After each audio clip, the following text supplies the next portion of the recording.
गौकशी के मामले में जो क्रमिक धरना है, प्रदर्शन है, वो जारी है एसडीएम ऑफिस के सामने। और कुछ देर पहले मैंने ऐसे आपको लाइव दिखाया था। और अब यहाँ पर पूर्व विधायक मानसिंह गुर्जर भी पहुँचे हैं और सभापति शिवरतन अग्रवाल जो है वो यहाँ पहुँचे हैं इस क्रमिक धरना प्रदर्शन को अपना समर्थन देने के लिए। हालांकि अभी कुछ देर पहले मदन मोहन जी ने मुलाकात की थी एसडीएम महोदय से भी और डिप्टी महोदय से भी, और उनसे कहा था साहब जांच को लेकर के हम संतुष्ट नहीं है। हालांकि डिप्टी साहब ने कहा है कि जांच बिल्कुल प्रॉपर तरीके से चल रही है और जो भी जिस पर कार्रवाई करनी होगी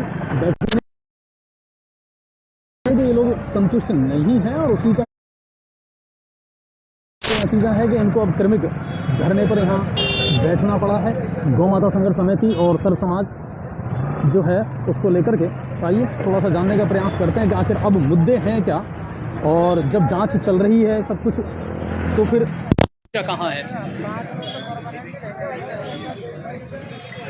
सर, गौकशी को लेकर के आप लोगों ने पहले भी मुद्दा उठाया था, उसके बाद में मुख्य आरोपी को गिरफ्तार कर लिया गया है, फिर अब इश्यूज क्या है और किन चीज़ों को आप लेकर के सेटिस्फाई। गंगापुर में गौकशी ने जिस प्रकार से सनातन की आस्था को चोट पहुंचाई है, जिस प्रकार से लोगों के अंदर, भाई साहब राम राम, हाँ केदार भाई आ जा, जिस प्रकार से लोगों की भावनाएं आहत हुई है, उसके बाद में गंगापुर के सर्व समाज की एक संघर्ष समिति बनी है। भाई सुरेश जी सेंगर और मदन मोहन जी और सारे लोगों ने एक संघर्ष समिति के माध्यम से ये क्रमिक धरना शुरू किया है, जो जब तक न्याय मिलेगा तब तक जारी रहेगा।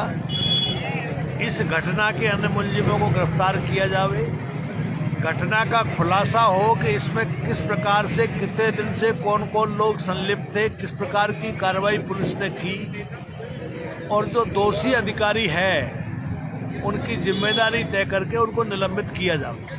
लेकिन अभी जब अधिकारियों से मुलाकात हुई, वो कह रहे कि साहब जांच भी चल रही है, मुख्य आरोपी को गिरफ्तार करके जेसीबी भेज दिया गया है, फिर आपको लग रहा है कि इसमें अभी और कितने मुजरिम हैं जो रह रहे हैं? देखिए, जो मुख्य मुलजिम को भेजा है उससे इन्होंने किस प्रकार की पूछताछ की है, और वो जो अपने आप को सरगना बता रहा था, अपने आप को ठेकेदार बता रहा था, कितने लोगों से वो काम करवा रहा था, कहाँ ये किस प्रकार से गोमांस का ये काम कर रहे थे। आम जनता ये जानना चाहती है कि ये कब से चल रहा था, कहाँ क्या किस प्रकार से हो रहा था, ये किस प्रकार से गड्ढा खुदा, वहाँ पे कितने हथियार मिले, कितना नमक मिला, कितनी बर्फ़ मिली, ये सारी चीज़ों का खुलासा प्रशासन को करना चाहिए।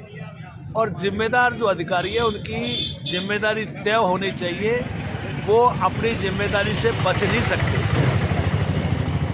शिवरतन जी, घूम फिर के बातें वही नगर परिषद पे आती हैं कि क्या नगर परिषद को आपसे पहले पता नहीं था कि वहाँ पर क्या चल रहा है, जो डंपिंग यार्ड है उसमें किस तरह मृत जानवरों को डाला जा रहा है, और फिर कितने टाइम से ठेकेदार ये काम कर रहा था? क्या आपके संज्ञान में नहीं थी ये चीजें? मैं आपको बता दूं, ठेकेदार को किसी भी प्रकार का ठेका नहीं दिया हुआ है। केवल मार्च में जब ठेके की प्रक्रिया होती है उस समय की उसकी पर्ची कटी हुई थी, उसके बाद ना तो उसके पास कोई वर्क ऑर्डर है और न उसको कोई काम दिया गया था।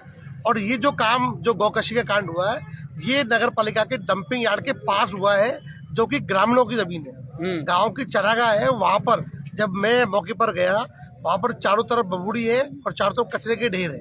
ये जो बिजली पावर हाउस है उसके पास में जगह है, वहाँ इन्होंने इस प्रकार की जगह बना रखी थी कि वहाँ कोई दिखे नहीं और वो अपना काम कर रहे थे। तो आप तो कई बार निरीक्षण करके आए, तो क्या आपके नोटिस में कभी नहीं आई ये बात है? हमने जब निरीक्षण किया तो हम तो केवल बाहर से करके आते, निरीक्षण अंदर कौन जाता है वहाँ पे। ये तो अगर जिनकी ग्रामीणों की गाय खोई हुई थी, अगर वो अंदर नहीं जाते तो शायद इसका खुलासा ही नहीं होता। अभी क्या व्यवस्था की है आपने वहाँ पे? अभी वहाँ पर दो हम वो बढ़वा रहे हैं, दोनों तरफ गेट लगवा कर, और वहाँ पर स्थायी कर्मचारी रखेंगे वहाँ पर, जिससे कि वहाँ की व्यवस्थाएं सुचारू रूप से हो सके। और वहाँ पर एक जेसीबी रहेगी परमानेंट, और वहाँ कर्मचारी रहेंगे, जिससे कि जो मृत जानवर जो यहाँ से जा रहे हैं वो ढंग से गड़ा हुआ सके। तो कुल मिलाकर के ये है कि ये क्रमिक धरना प्रदर्शन जो है वो जारी रहेगा, और संतुष्ट नहीं है प्रशासन की जो जांचें हो रही हैं उनसे संतुष्ट नहीं है, और इनका यही कहना है कि जो खुलासे हैं वो होने चाहिए और सारी चीज़ें निकल करके सामने आनी चाहिए, वो ज़्यादा ज़रूरी है।